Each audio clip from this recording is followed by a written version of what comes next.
ನಿಮ್ಮ ಕುಟುಂಬದ ಭವಿಷ್ಯಕ್ಕೆ ಸುರಕ್ಷಿತ ಹೂಡಿಕೆ ಹುಡುಕ್ತಾ ಇದ್ದೀರಾ? ಮೈಸೂರು ರೋಡ್ ಸಮೀಪದಲ್ಲಿರುವ ಗ್ರೀನ್ ಮೈಲ್ಸ್ಗೆ ನಿಮ್ಮನ್ನ ಆತ್ಮೀಯವಾಗಿ ಸ್ವಾಗತಿಸುತ್ತೇವೆ.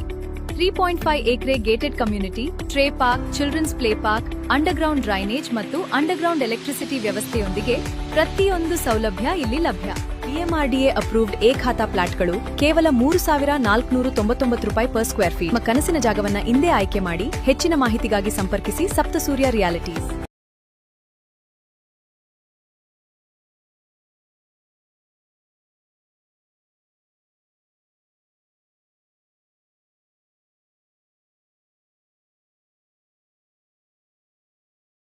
ದೇಶದಲ್ಲಿ ನಾವು ಹುಟ್ಟಿದೀವಿ, ಹಾಗಾಗಿ ನಾವೆಲ್ಲ ಧನ್ಯರು.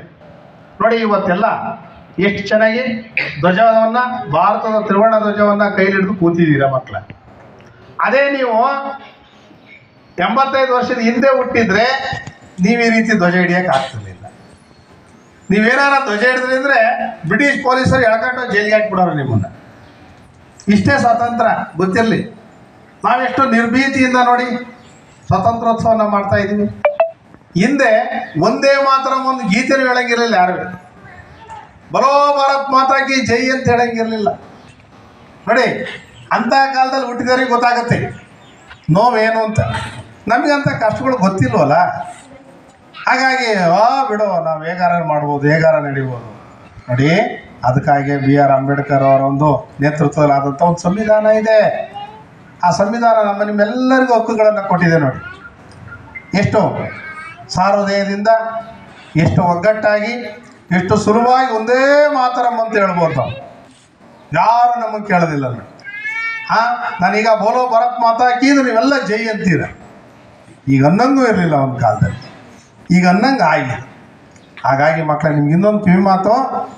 ನಮ್ಮ ದೇಶ ಇವತ್ತು ಪ್ರಪಂಚದ ಭೂಪಟದಲ್ಲಿ ಇಂಡಿಯಾ ಅಂದರೆ ಏನು ಅಂತ ಎಲ್ಲ ದೇಶದವ್ರಿಗೂ ಗೊತ್ತಿದೆ. ಈಗ ಒಂದು ಕಾಲದಲ್ಲಿ ಯಾರಿಗೂ ಗೊತ್ತಿರಲಿಲ್ಲ ಇಂಡಿಯಾ ಅಂದರೆ ಏನು ಅಂತ. ಏಕೆಂದರೆ ನಮ್ಮಲ್ಲಿ ಅಂಥ ಸಂಪತ್ತಿದೆ. ನಮ್ಮಲ್ಲಿ ಜಲ ಸಂಪತ್ತಿದೆ, ಮಾನವ ಸಂಪನ್ಮೂಲ ಇದೆ, ಆರ್ಥಿಕ ಸಂಪನ್ಮೂಲ ಸಂಪೂರ್ಣ ಸಮೃದ್ಧರಾಗಿದ್ದೀವಿ ನಾವು ಇವತ್ತು. ಆದರೆ ಜನಸಂಖ್ಯೆಯ ಒಂದು ಭೂತ ನಮ್ಮನ್ನು ಕಾಡ್ತಾ ಇದೆ. ಜನಸಂಖ್ಯೆ ಅತಿ ಹೆಚ್ಚಾಗಿರೋದ್ರಿಂದ ನಮ್ಮ ಸಂಪತ್ತು ಎಷ್ಟೇ ಇದ್ದರೂ ಕೂಡ ಎಲ್ಲರಿಗೂ ಸಮಾನವಾಗಿ ಹಂಚಿಕೆ ಆಗ್ತಾ ಇದೆ. ನಮ್ಮ ದೇಶದಲ್ಲಿ ನಾವು ತುಂಬ ನೆಲ ಜಲದ ಬಗ್ಗೆ ಭಕ್ತಿ ಇರಲಿ ಮಕ್ಕಳ. ಇವತ್ತು ನೋಡಿ, ಒಂದು ಕಾಲದಲ್ಲಿ ಪಾಕಿಸ್ತಾನದವ್ರು ಏನಾದರೂ ಅಟ್ಯಾಕ್ ಮಾಡಿದರೆ ನಾವು ತಿರುಗಿಸಿ ಏನೂ ಮಾಡೋಕ್ಕಾಗ್ತಿರ್ಲಿಲ್ಲ. ಈಗ ಪಾಕಿಸ್ತಾನದವ್ರಿಗೆ ನಡುಕ ಇದೆ. ಪಾಕಿಸ್ತಾನ ಏನು ದೊಡ್ಡ ದೊಡ್ಡ ದೇಶಗಳಿಗೂ ಕೂಡ ನಡುಕ ಇದೆ. ಭಾರತದ ಜೊತೆಗೆ ಸ್ನೇಹವನ್ನು ಬೆಳೆಸಲು ಎಲ್ಲ ದೇಶವೂ ಕೂಡ ಇವತ್ತು ಇಷ್ಟಪಡ್ತಾ ಇದ್ದಾರೆ. ಕಾರಣ ಭಾರತದ ಎಲ್ಲರ ಒಂದು ಸಾಧನೆ. ನಮ್ಮಲ್ಲಿ ಶಿಕ್ಷಣ ಭಾಳಷ್ಟು ಮುಂದುವರೆದಿದೆ. ಆದರೆ ದುರಂತ ಏನು ಗೊತ್ತಾ ಮಕ್ಕಳ? ನೀವು ಹೇಳ್ಬೋದು, ಸರ್ಕಾರಿ ಶಾಲೆಯಲ್ಲಿ ನಾವು ಫೀಸ್ ಕಟ್ತಲೇ ಓದ್ತಾ ಇದ್ದೀವಿ ಅಂತ. ನಿಮ್ಮ ಫೀಸನ್ನು ಸರ್ಕಾರ ಕಟ್ತಾ ಇದೆ ಮಕ್ಕಳ.